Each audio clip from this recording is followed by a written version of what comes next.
we are again going back into those difficult realms, to the beyond, and maybe we will go faster this time at the beginning, but in the middle there will be some changes. And I've enlarged this hymn because I found many corresponding texts from Savitri and other places.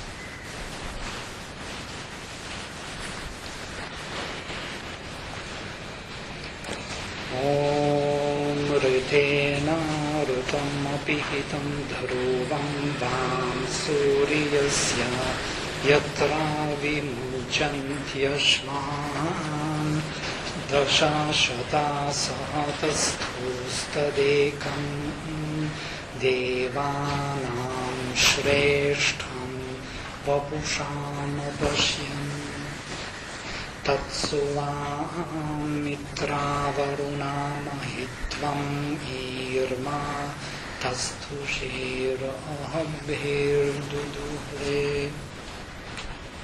Vishva Pinvatha Svasarasya Dhena Anuvam Eka Paviravartam Adharayatam Prithivim Utadyam Mitra Rajana Varuna Mahobi Vardhayatam Oshadhih Pinvatam Gam Avavrishtim Srajatam Jiradam Avam Ashvasav Suyujo Vahanto Yatarashmaya Utayanto Arvak Ghartasya Nirnig Anuvartate Vam Upa Sindhava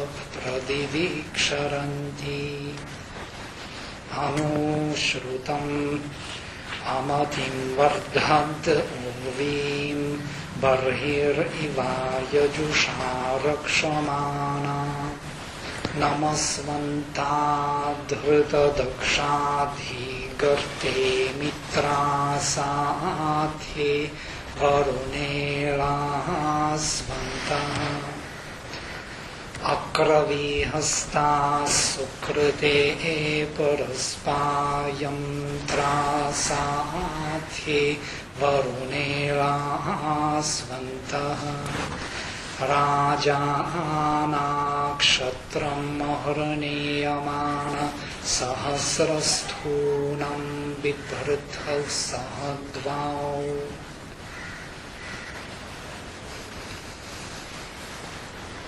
Om Hiranyanirnigayo Asya Sthuna Vibhrajate Divyashvajaneva Bhadre Kshetre Nimitatil Vilevasanema Madhu Abdhigartiyasya Hiranyarupam Ushaso Viyushtau Ayasthunam Udita Suryasya Arohatho Varunam Mitragartam Ataschakshathe Aditim Ditim Cha Yadbanghishtham Nati Vidhe Sudanu Achidram Sharma Bhuvanasya Gopa Tenano Mitra Varunavavishtam Sisha Asanto Jigivan Sasyama.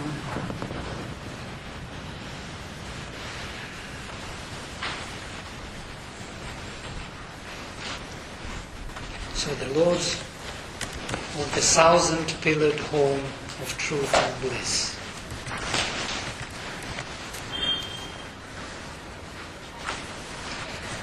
The Rishi hints the eternal and immutable truth, of which the truth in mutable things is the veil. This is the goal of the journey of the manifest Son of divine knowledge.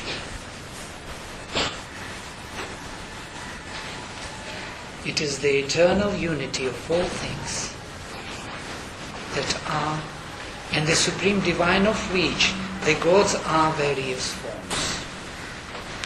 Into it unite all the wealth of being and knowledge and power and bliss won by the sacrifice. So the sacrifice is winning all these things, uniting them around that profound divine being beyond. It is the large vastness of the wide purities of Varuna and of the shining harmonies of Mitra. There, eternally stable, dwell the herds of the divine radiances of knowledge. For that is the happy field to which they here are traveling. It seems they are not traveling there anymore.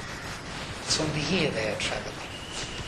The impeller of the cosmic movement and journey pours out knowledge in us.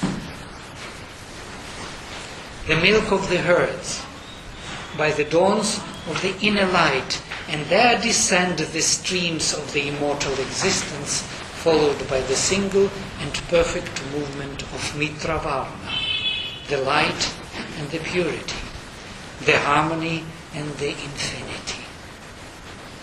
It is the rain of heaven which these two Godheads pour down, upholding the physical existence in its fruits and the celestial in its herding radiances of illumination.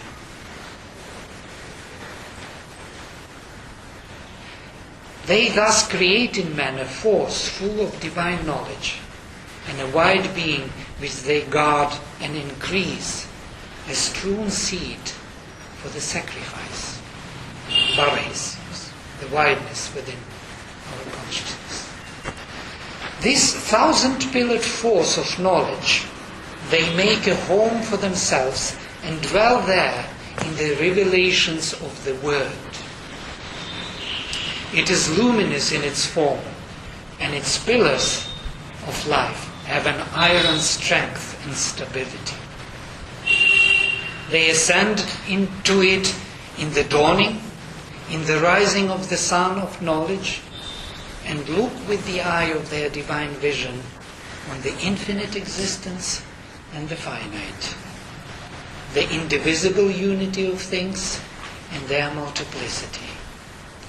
It is a home full and large with the sweetness and ecstasy of the supreme and inviolable peace and bliss, which by their cherishing and fostering protection we seek to conquer and to possess. Now Sri Aurobindo gives overall of the whole hymn. Every sentence belongs to the next verse. So we will meet them in the same order. Ritena ritam apihitam dhruvam suryasya yatra vimunchanti ashvan dashashata sahatasthukhta dekam devanam shreshtham vapusham apashyam. By the truth is veiled that ever-standing truth of yours, where they unyoke the horses of the sun. So the active cosmic truth of things, diffused and arranged in their mutability and divisibility of time and space, veils the eternal and unchanging truth of which it is a manifestation.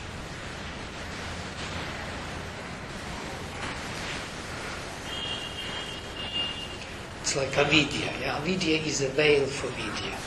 Avidya is a representative of vidya in time and space. And the third one, the three one, the horses of the sun, Sri Aurobindo says the eternal truth is the goal of the divine light, which arises in us and journeys upward into a higher and higher heavens through the shining outer ocean.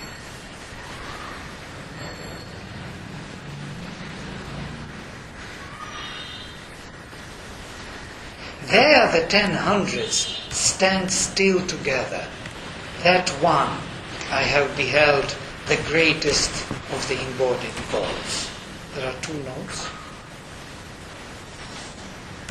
The entire plenitude of the divine wealth in its outpourings of knowledge, force and joy. That is, these 10 hundreds stand together. And the one, the Deva, veiled by his form of the divine sun, compare Isha Upanishad, that splendor which is thy fairest form, O sun, that let me behold, the Purusha who is there and there, he am I. So Sri Aurobindo refers to Isha Upanishad. Kalyanatamam tatte pashyami yo savasau purusha sohamasa. Now,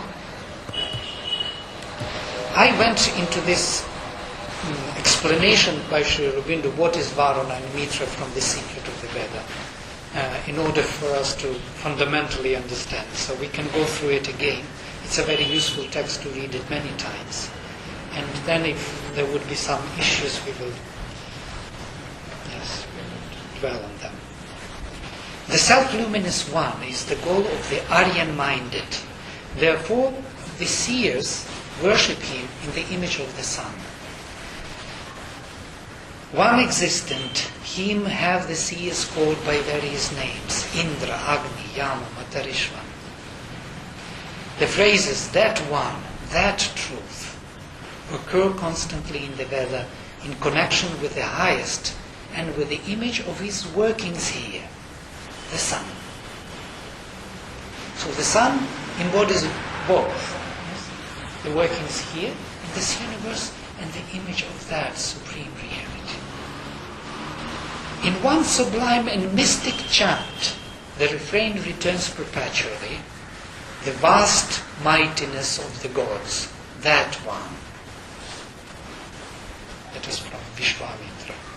There is the goal of that journey of the sun by the path of the truth, which we have seen to be also the journey of the awakened and illumined soul.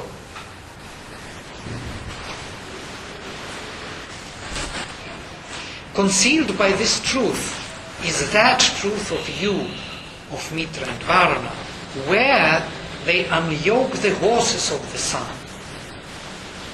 The 10 hundreds meet there together. That one I have seen, the supreme God of the embodied gods. But in itself the one is timeless, and our mind and being exist in time. It is neither today nor tomorrow. Who knows that which is transcendent? When it is approached, it vanishes from us. That's Sri Aurobindo quotes from the Veda.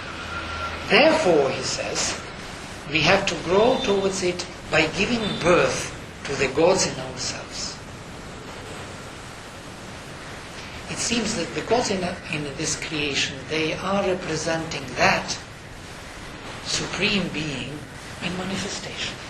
They will introduce that supreme being into manifestation in all its multiplicity and varieties of relations.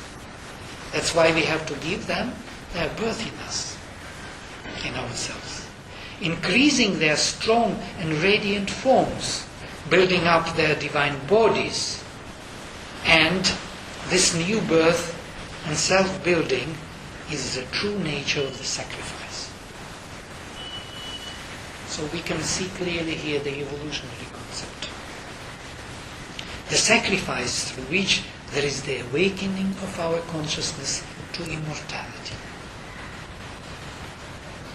So explaining this transcendental character of kings Varuna and Mitra, Sri Aurobindo says, but beyond our farthest skies, in the supreme ocean of light, an expanse of the highest superconscient ether, our heaven awaits us in a truth hidden by lesser truth. Even as in the inconscient night, darkness is enwrapped and protected by an ever greater darkness. So you can have a picture of it, how these two are,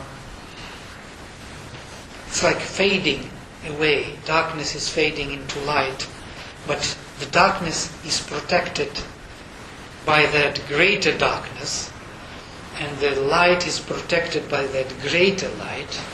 And those fadings, they come and they meet and they clash. And here they make a knot, this Hiranyagarbha in which we live.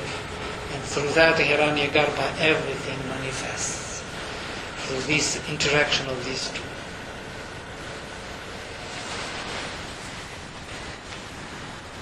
That is the truth of King Varuna. Thither the dawns shining arise, the rivers travel, and the sun unyokes there the horses of his chariot. And Varuna contains, sees, governs all this in his vast being and by his illimitable knowledge. All these oceans are his, even to the inconscient, and its nights so opposite in their seeming to his nature, which is that of the extended radiance of one eternal vast sun of happy light and truth. Day and night, light and darkness are symbols of his infinity. Luminous Varuna has embraced the nights. He holds the dawns within him by his creative knowledge. Visioned, he is around every object. Now we could see this picture of Varuna who embraces the superconscient and inconscient as one vast being. So if the purity, infinity, strong royalty of Varuna are the grand framework and majestic substance of the divine being,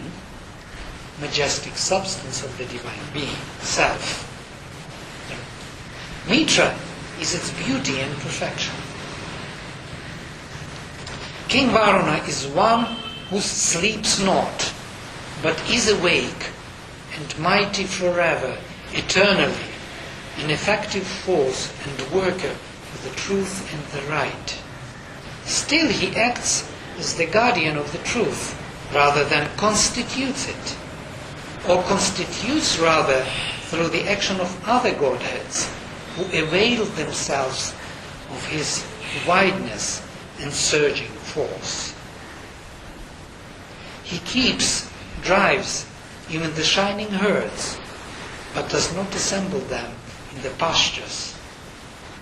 An upholder of our powers and remover of obstacles and enemies, much more than a builder of our paths. Who then gathers knowledge into this nodus and links divine action in this sustainer of works? Mitra is the harmonizer, Mitra the builder, Mitra constituent light, Mitra the God who effects the right unity of which Varuna is the substance and the infinitely self-enlarging periphery. So Mitra is the one who effects the right unity, and that unity will be revealed through Mitra on the ground of Varuna. You remember the verse, Tuvam Varuna Yajjaya said, and you are Mitra when you are fully kindled. Now, when he is born out of this wideness and purity of substance of consciousness, of these waters, from these oceans, fire is born. Then he is Varuna. But when he is kindled fully, he is Mitra. This is the relation between the two. These two kings are complementary to each other in their nature and their divine works.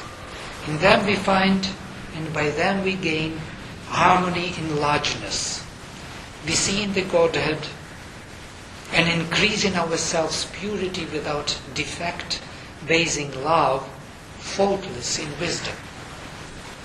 Therefore these two are a great duo of the self-fulfilling Godhead, and the Vedic word calls them together to a vaster and vaster sacrifice, to which they arrive as the inseparable builders of an increasing truth.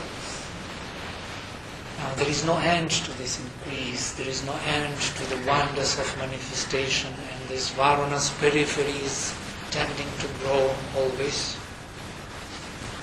There's always something to discover in the infinite and to manifest from the infinite. That's why Sri Aurobindo says that the Vedic word calls them together to a vast and vaster sacrifice, to which they arrive as inseparable builders of an increasing truth. So the sacrifice becomes, you could say, more intense, etc., to really go to the truth of the truth itself. Of ever increasing truth. So that means that truth is not something we can gain and say, now we have it, and from now on we can relax.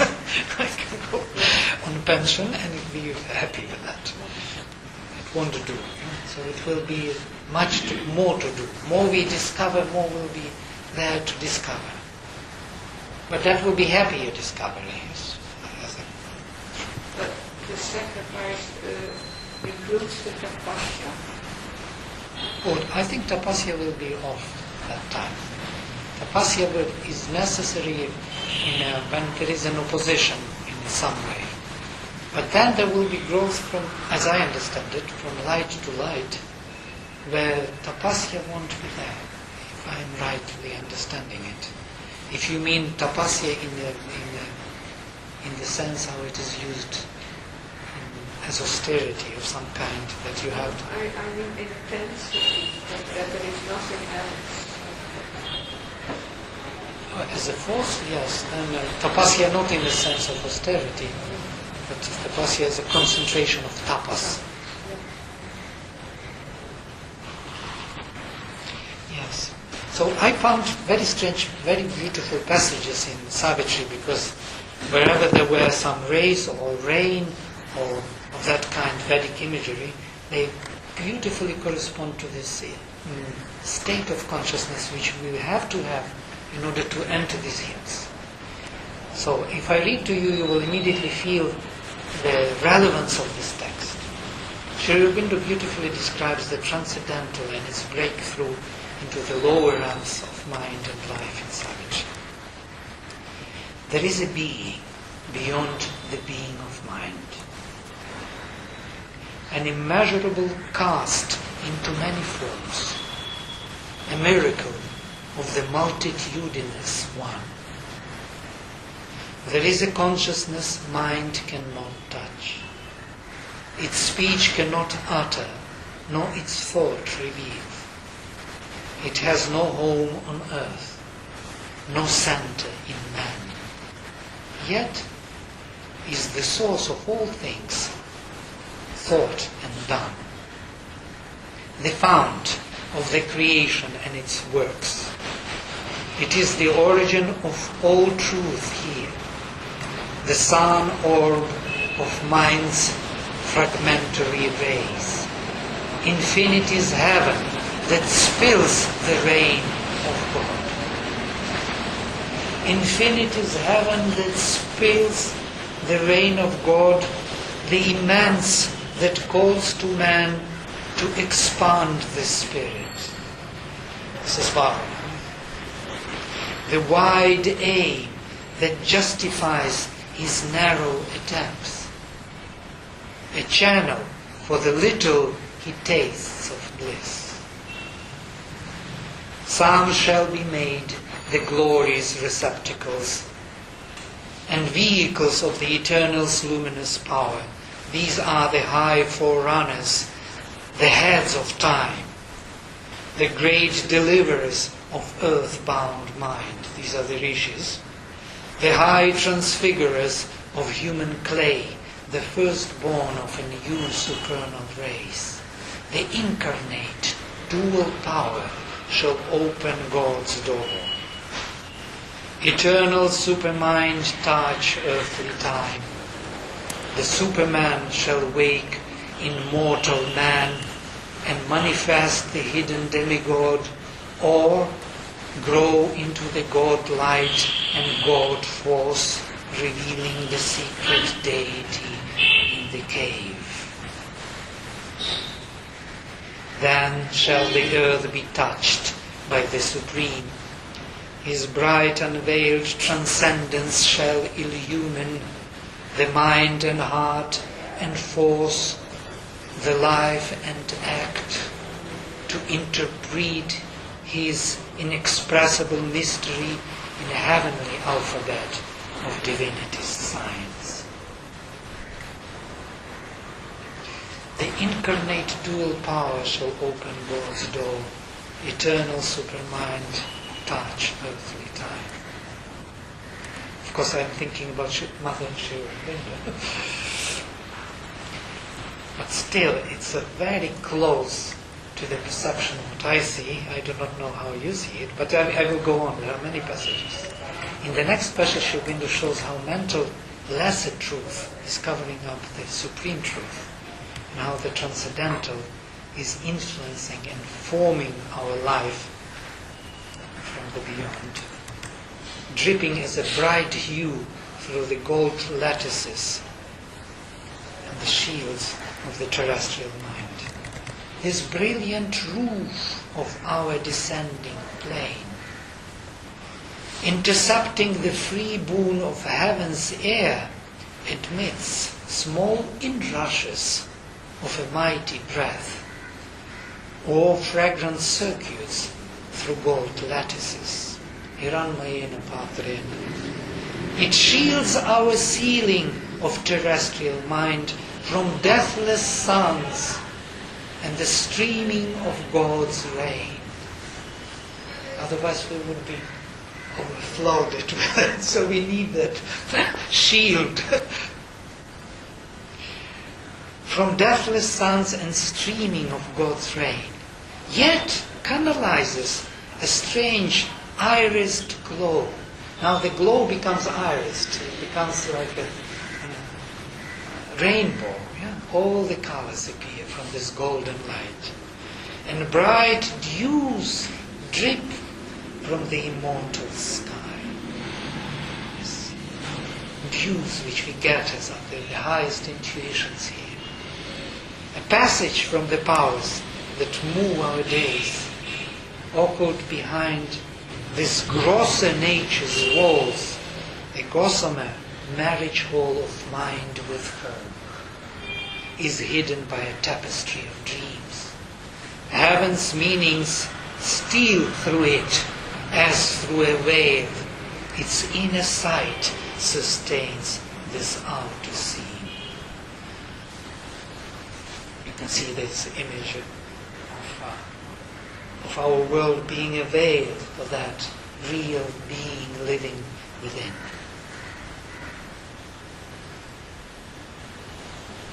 Tatsuvam Mitra Varuna Mahitvam Irmatasthushi Abhir Duduhre Vishwa Pinvathah Svasarasya Dhena Anuvamekah Paviravavarta. That is the utter vastness of you, O Mitra and Varuna. There the Lord of the movement milks the herds of his stable radiances by the days. Lo, you twine swell all the streams of the blissful one, and your one wheel moves in their path. There is a note for one wheel.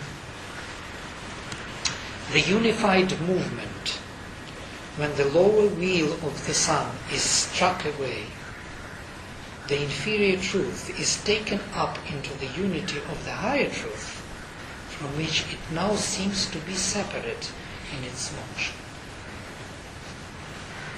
This is what Samjnana is about. Let's today discussed what Samjnana can be, this particular action of this essential sense, where it comes from. Because if power and consciousness are one, which created, and Sri Aurobindo explains that this creation was one, but then knowledge withdrew itself from the action of the power in order to take it again into itself by feeling. So to say, there was this separation in order to know itself in you again, within the same consciousness. So here is the same movement. The lower wheel of the sun is struck away. The inferior truth is taken up into the unity of the higher truth again, from which it now seems to be separate. Seems to be separate in its motion, though it is not separate. It's a trick of manifestation, that the consciousness can perceive its own, or sense can perceive the object of sense as if they are different. But in the deeper sense, they are one, and only. They can't be different. The same sense created the same object of sense. Otherwise it cannot know it. Adharayatam prithivim utadyam Mitra Rajana Varuna mahobhih Vardhayatam oshadhih pinvatam gan Avavrishtim srijatam jiradam.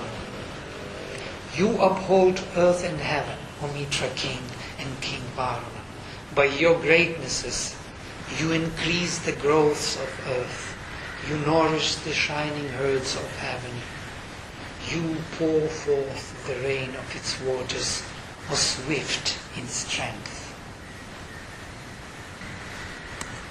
Now, if we look at this, they do everything, yes? They are increasing the greenery in this earth. They are increasing the knowledge, the cows, and they send the heavenly rain to sustain this growth. Sri Aurobindo explains the symbolism of the ocean and rivers in connection with King Varuna, and that is now important. From this idea of the oceans arose naturally the psychological concept of the Vedic rivers. These rivers are everywhere. Now that is also difficult to understand how they can be everywhere. They are like sustainers of this self.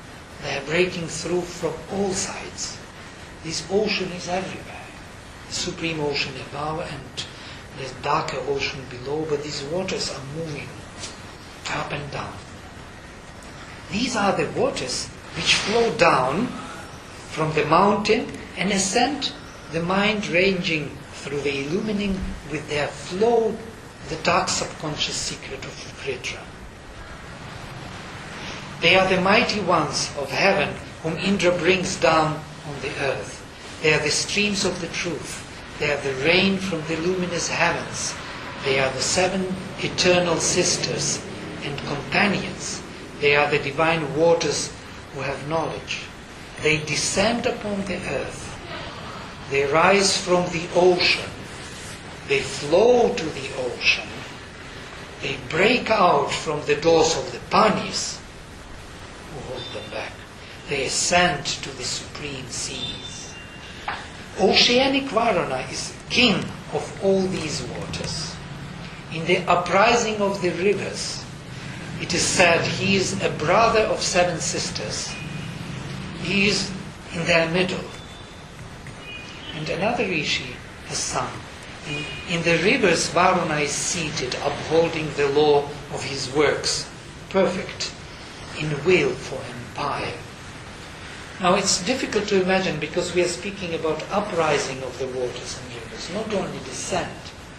And it's nearly impossible to imagine for this mind which is used to this particular hierarchy of heaven above and not heaven below. But if you can imagine that there is also heaven below and heaven above, and we are kind of in this heaven, in this ocean, where all these streams are building up something of the manifestation of the divine. Both are necessary, the darker waves and the luminous waves, to create some house or home for the divine. Then it would be more appropriate image. So Vasishtha speaks with a more explicit crowding of psychological suggestions of the divine pure and purifying waters, honey pouring in the midst of whom King Varuna marches, looking down on the truth and the falsehood in creatures. So he sees both, the truth and the falsehood in all creatures. That's what the previous verse said, that Sri Aurobindo said that he is encompassing every being from all sides, because he is the self, he is the substance of the divine being, whether darkened or full of light. Varuna too, like Indra, with whom he is often associated, releases the waters. Sped from his mighty hands, they too, like him, become all-pervading and flow to a limitless goal. The Son of Infinity, the wide upholder, has loosed them forth everywhere. The river's journey to the truth of Varuna. Not only the goal, the march too is his. Varuna of the puissance of the thousandfold vision beholds the goal of these rivers. He is the king of the kingdoms. He is the form of the rivers. For him is a strength supreme and universal. His oceanic movement envelops all the kingdoms of being and ascends to the paradise of the heaven of heavens. He is the hidden ocean. Now, the hidden ocean. It is said, and he climbs passing beyond heaven. When he has said the sacrificial word in these dawns, then with his luminous foot he tramples asunder illusions and ascends to paradise. Varuna, we see, is the oceanic surge of the hidden divine as he rises. Can you imagine this image? Varuna, we see, is the oceanic surge of the divine, of the hidden divine, as he rises, progressively manifested to his own infinite wideness and ecstasy in the soul of the God liberated. Now, this is the hidden ocean which is rising in the surge, which is overflowing the soul with its presence and purity. That's why it's a hidden ocean. Hidden, which will come to the front, because soul will come to the front. But still it is there, within the soul.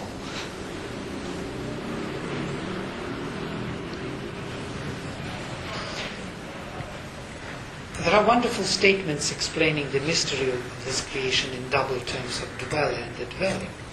And I refer to our studies of mystic fire. Vasam Rajanam Vasatim Jananam, if you remember. Today we were discussing it, and I sat and I introduced this topic because I think it's very important, and you will see why. To understand this imagery of ocean heart, this Vedic imagery of heart which is ocean, and within that heart there is a surge of purity of the divine being. The king of the dwelling places, that is, means Vasam Rajanam, and the dwelling place Vasatim Jananam, of those who are born in the body.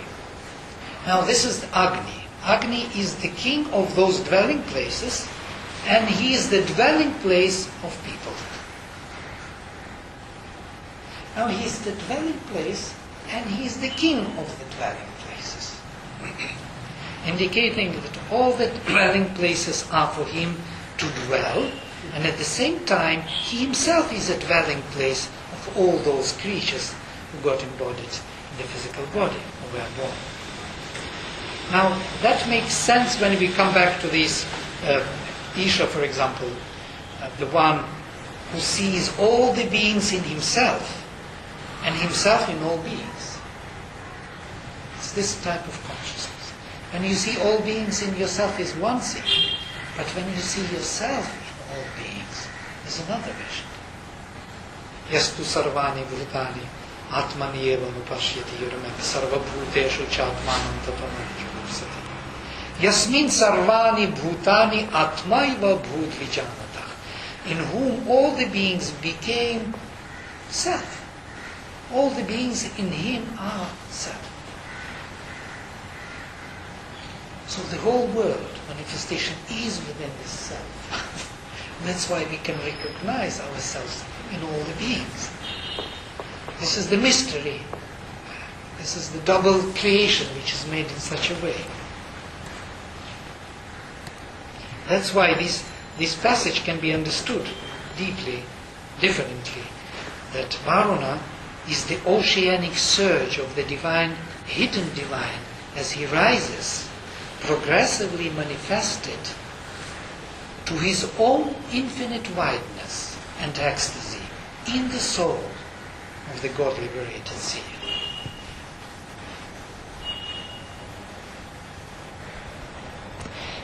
Before I go there, I found a passage in the Gita which was always puzzling me. It's now if you read the passage from the Gita, it becomes very interesting. It's another perception. I will read to you a little bit. It's chapter 9, but I will translate it. I don't have any text there. Just picked it up. Idam tu te guhyatamam pravakshyami anasuyave jnanam vijnana sahitam yat jnatva mokshyase shubha. I will tell you now the most secret knowledge, says Krishna to Arjuna. Guhyatamam, the most secret. Raja Vidya, Raja Guhyam. This is the king's knowledge. This is the most king secret.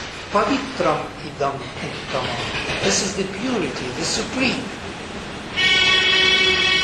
Even little of it, he says, pratyaksha avagamam dharmyam susukham kartum avyayam.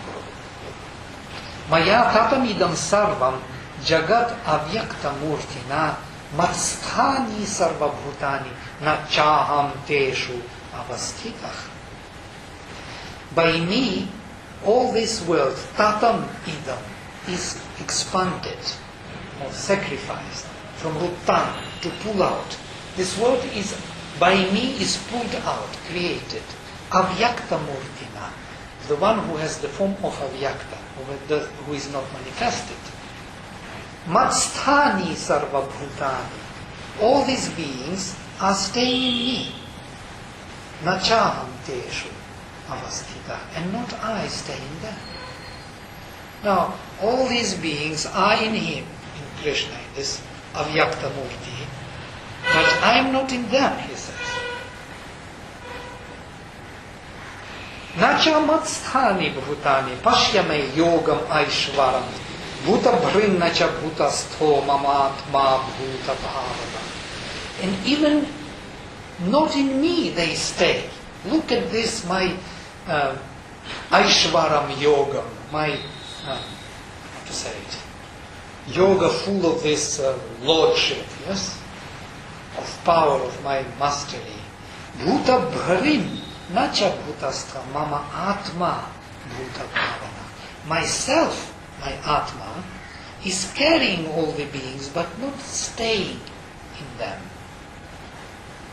Yatha kasha sthito nityam vayu sarvagato mahan tatha sarvani bhutani matsthani iti upadharaya. In the same way as Akasha, as the Vayu is staying in Akasha, moving suddenly and disappearing, moving and disappearing, thus in me all these beings are staying. This you have to understand. Now it's nearly impossible to understand without this view that this transcendental has veiled itself on the surface by this slight deviation from itself, from its own consciousness of being, in such a way that it perceives it as different. And then this becomes interestingly suggestive what he wants to say, otherwise it's nearly impossible metaphysically to understand. Does it make sense a little? Yes?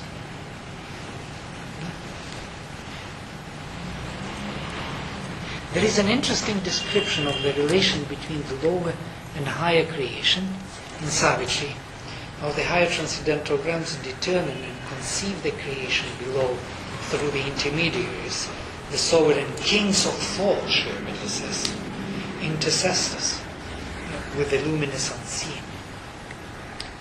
And that is very interesting. In a sublimer and more daring soar to the wide summit of the triple stairs, bare steps climbed up like flaming rocks of gold, burning their way to a pure, absolute sky. August and few the sovereign kings of thought, from capital T, have made of space their wide, all-seeing gaze. They have made of space their wide, all-seeing gaze. This is Varuna's quality. All this space, he knows everything what is happening through this wide presence in this wide, all-seeing gaze of space, surveying the enormous work of time, a breadth of all-containing consciousness supported being in a still embrace. And I will attribute it straight to Varuna. Intercessors with a luminous unseen, they kept in the long passage to the world the imperatives of the Creator Self, obeyed by unknowing earth, by conscious heaven. So these imperatives are obeyed by unknowing earth and conscious heaven, by both. Their thoughts are parents in its vast control. A great all-ruling consciousness is there, and mind unwitting serves a higher power. It is a channel, not the source of all. The cosmos is no accident in time. There is a meaning in each play of chance. There is a freedom in each phase of fate. A wisdom knows and guides the mysteried world. A truth gaze shapes its beings and events. A word, self-born upon creation's heights, voice of the eternal in the temporal spheres, prophet of the seeings of the absolute, sows the idea's significance in form, and from that seed the growths of time arise. It's an important passage of the word because Varuna and Mitra are dwelling in that word. They are also supplying that word in the rising of the dawns.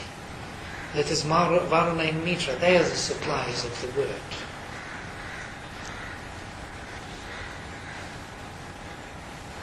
So the word sows the idea's significance in form, and from that seed the growths of time arise.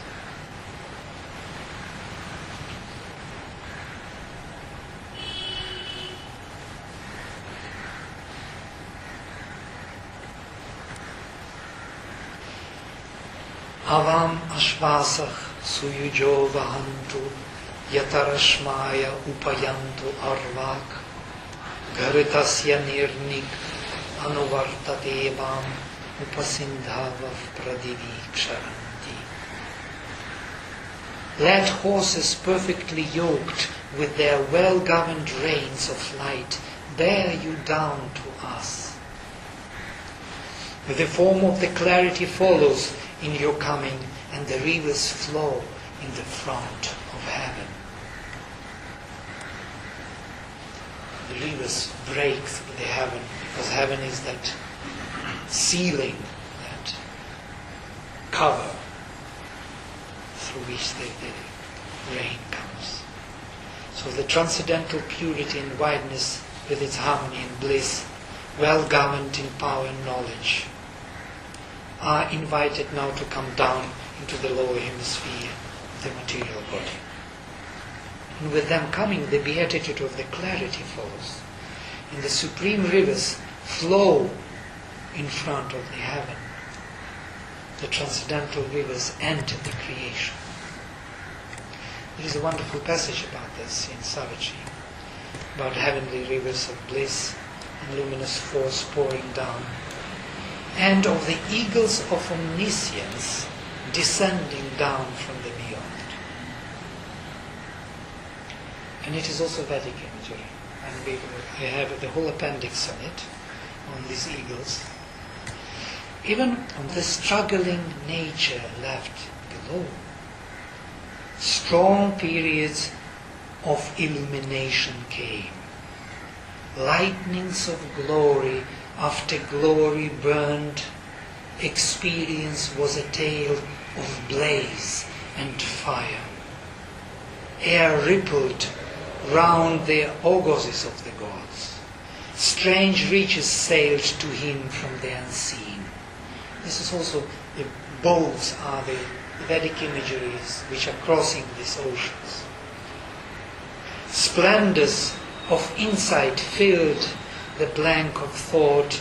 Knowledge spoke to the inconscient stillnesses.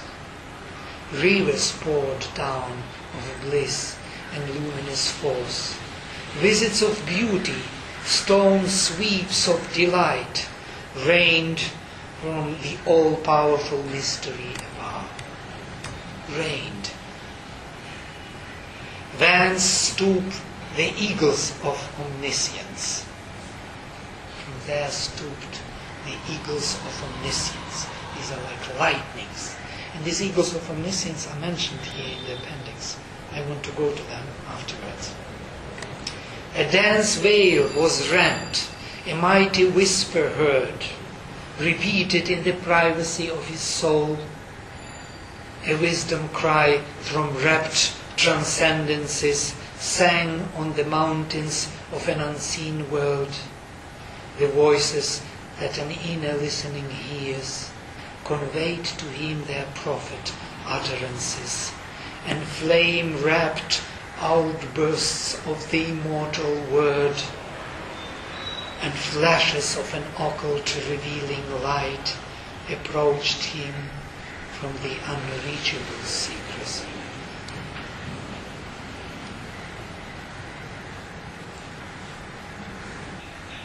Now, the whole passage I'm taking from here is: rivers poured down of bliss and luminous force, visits of beauty, stone sweeps of delight, rained from the all-powerful mystery above. Thence stoop the eagles of omniscience. It is interesting to compare here the concept of the transcendental with its intruders, so to say, from above into the lower hemisphere, in two Vedic symbols of waters and eagles, birds, which Sri Aurobindo is using in his image. In the verses dedicated to the Vaj, it is Rig Veda 1:146 of Dirghatam Auchatya. There are verses: Gauri Mimaya Salilani Takshati Ekapadi Dvipadi Sachatushpadi Ashtapadi Navapadi Babhushi Sahasrakshara Paramevyo. She has created the streams of luminous waters. The word, I call her she because the word Vaj is she, Gauri. She's the Divine Mother. The strongest, Savitri, yes, the word, the incarnate word. The strongest among lights, Gauri. She has fashioned all the creatures as 1, 2, and 4-footed, who have become the 8 and 9-footed. This 1,000 aksharas of the word are in the highest heaven. So this is the transcendental speech which fashions with her streams, created, Mimaya, the streams of luminous waters. It is from her the all-created word, that the waters of the upper ocean flow down in all directions. It is by that movement all live in every corner of the world. Tasyaha samudra adhi viksharanti, tena jivanti pradishah chatasrah. The whole space lives by that. All pradishas, chatasrah. Tadaksharanti aksharam tad vishvam upajivanti. It is from that movement of the word, that unchangeable aksharam, yes? That unchangeable is changing. Ksharati aksharam. It is from that movement that unchangeable is changing, or being is becoming. It is from that movement that all universe lives. And it's quite interesting to see how the real one made this periphery, how this unchangeable moved into change, deviated from his own being in a slight perception. And in that sense, all the manifestation took shape. Chatvari vak parimita padani. It's a very famous one. The word has been measured in 4 quarters. Those quarters are known to the knowers of the word, Brahmanas, who possess also the power of the mind, Manisha. So they have to have a power of the mind and the word. In the hidden place, the 3 are established, which do not move. And the 4th one, man speaks. And it continues. And this is interesting. Krishnam niyanam harayak suparnach apovasana divam utpatanti. Dark the descent and golden the birds. Krishnam niyanam harayak suparnach. The dark the descent and golden the birds. Thus wearing the robes of the waters, they are rising to heaven, and again they return from that seat of the truth. And all the earth is moistened with their golden clarity. These are the birds which are descending, these eagles of omniscience. They rush in and they take these waters of below and they come up with these waters. And they again rush in. Who are these birds descending into the darkness and wearing the form of the waters up us? Why do they fly up to the sky again and again, return to the earth to moisten it with a clarified butter? Now, they take the waters and they bring clarified butter. It is on the way up they wear the waters of our offering. And on the way back they carry the clarified butter to nourish the growth of Agni, the luminous dweller within the substance. They descend into the darkness as shining birds from heaven, and they ascend carrying our unillumined substance of consciousness up us for transformation up to heaven. I will give you a translation of this verse from Griffith, which is interesting. Dark they descend, the birds are golden, colored. Up to the heaven they fly, robed in the waters. Again descend they from the seat of order, the truth. And all the earth is moistened with their fatness. But that is that fatness of the clarity. So that the other verse was also very interesting about this bird, because here we have also sun, and I want to read to you this Patanga Vacham, yes? This about Patanga, or this bird. Now look at this. Patangam aktam asurasya mayaya harda pashyanti manasa vipashtita samudre antah kavayo vichakshate marichinam padam icchanti vedhasah. The bird, the wise, see, discover in their heart, by the creative force of Maya of the Asura, by the thought, inside the ocean, the seas distinguish it clearly. Those who are brave are seeking the seat of light. So what do they see? This bird, yes, patango vacham manasa bibharti. This bird, the sun, carries the word by the thought. It is the word that Gandharva spoke first, seated within the embryo. The shining heavenly word, full of thought. The seas always protect in the place of the truth. Ritasya pade kavayo nipanti. And rhythm is always this water. Sayana even translates rhythm as waters many times.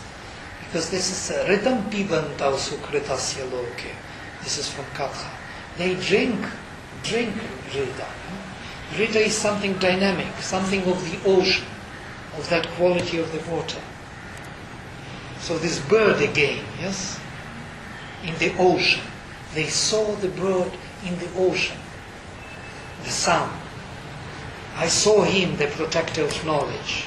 Apashyam gopam anipadyamanam, uncreated anipadyamanam, moving on his path, here and beyond. Acha, paracha, patibhik charanta. Look at this beautiful. I saw him, the protector of knowledge, moving on his paths, here and beyond. This is the Varuna's rivers. He moves everywhere, and beyond and here, and he enters from below and from above. Sasadhrichi, Savishuchi, Vasana, Avarivarti Bhuvaneshu Antah. He moves in oneness and in manyness. A luminous dweller within rotates within the worlds. So you can imagine how, what kind of experience leads you to this vision.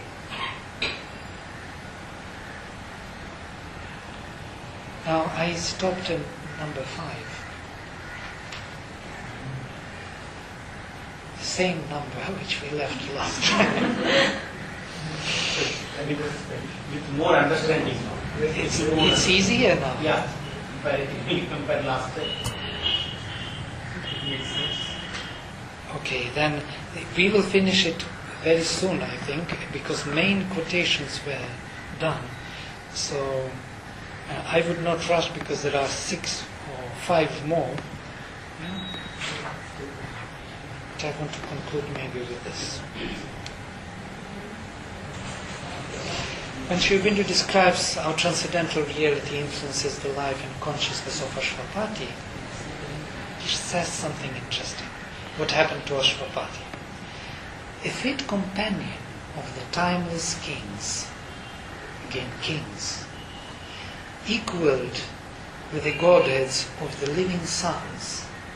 He mixed in the radiant pastimes of the unborn, heard whispers of the player never seen, and listened to his voice that steals the heart and draws it to the breast of God's desire, and felt its honey of felicity flow through his veins like the rivers of paradise, made body a nectar cup of the Absolute. In sudden moments of revealing flame, in passionate responses half unveiled, he reached the rim of ecstasies unknown. A touch supreme surprised his hurrying heart. The clasp was remembered of the wonderful, and hints leaped down of white beatitudes. Eternity drew close, disguised as love, and laid its hands upon the body of time. A little gift comes from the immensitudes, but measureless to life its gain of joy. All the untold beyond is mirrored there. A giant drop of the bliss unknowable overwhelmed his limbs, and round his soul became a fiery ocean of felicity. This is the ocean we are talking about. His soul became the fiery ocean of felicity. A giant drop of bliss unknowable overwhelmed his limbs, and round his soul became a fiery ocean of felicity. He foundered, drowned in sweet and burning vasts. The dire delight that could shatter mortal flesh, the rapture that the gods sustain he bore. Immortal pleasure cleansed him in its waves and turned his strength into undying power.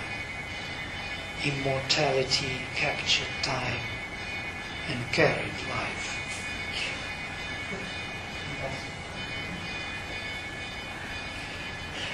It gives the sense of these waters. That's what they do. Why this image was used. So here maybe we stop. This last line.